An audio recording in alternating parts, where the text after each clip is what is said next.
অনেক সময় দেখা যায় সন্তান হয় না, 1 বছর 2 বছর ধৈর্য ধরছে, সন্তান হয় না।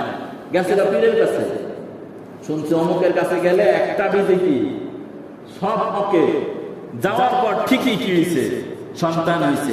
এখন ওই পীরের উপর আর তাবিজের উপর, ওই ব্যক্তির উপর তার ইয়াকিন আর বিশ্বাস বাড়ছে না কমছে? একটু না অনেক বেশি।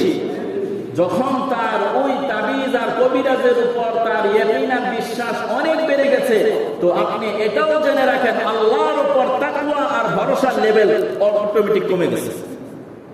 কি বলেন, কমবে না? কমবে। এই দুনিয়া হচ্ছে পরীক্ষার জায়গা। এই দুনিয়া কি পরীক্ষার জায়গা। বিপদই যদি না আসে তাহলে তো এই পরীক্ষা তো আর হইল না। আপনারা যখন কোরআন পড়বেন 2 পারার মধ্যে রয়েছে ওয়ালানাবলুওয়ান্নাকুম বিশাইইম মিনাল খাউফি ওয়াল জু'i ওয়া নাকসিম মিনাল আমওয়ালি ওয়াল আনফুসি ওয়াত তামারাত। 5টা জিনিস নিয়ে আল্লাহ পরীক্ষা করবে। ওয়ালানাবলুওয়ান্নাকুম বিশাইইম মিনাল খাউফ, ভয় দিয়ে পরীক্ষা করবে। ভয়, বিপদে যখন পড়ি তখন ভয় হয় না আনন্দ হয়? ভয় হয়। ওয়ালানাবলুওয়ান্নাকুম বিশাইইম মিনাল খাউফ ওয়াল জু', ক্ষুধার্ত, ক্ষুধা দিয়ে আল্লাহ পরীক্ষা করবে। ওয়া নাকসিম মিনাল আমওয়াল, সম্পদ কমাই দিবে, সম্পদের উপর আক্রমণ আসবে।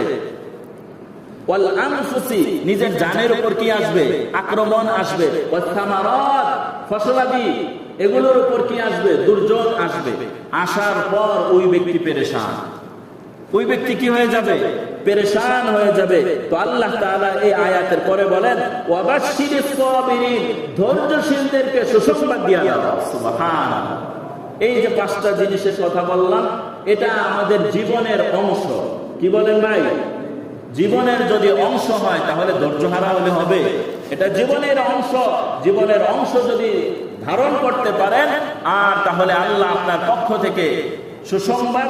আল্লাহ বলেন আল্লাযীনা ইযা আসাবাতুহুম মুসিবা, আল্লাহ একটা আমলের কথা বলেন, যখন মুসিবত হয়ে যাবে তখন বলো ক্বালু ইন্না লিল্লাহি ওয়া ইন্না ইলাইহি রাজিউন, ইন্না লিল্লাহি ওয়া ইন্না ইলাইহি রাজিউন। এটা কি বিপদে পড়লে এই দোয়া পড়তে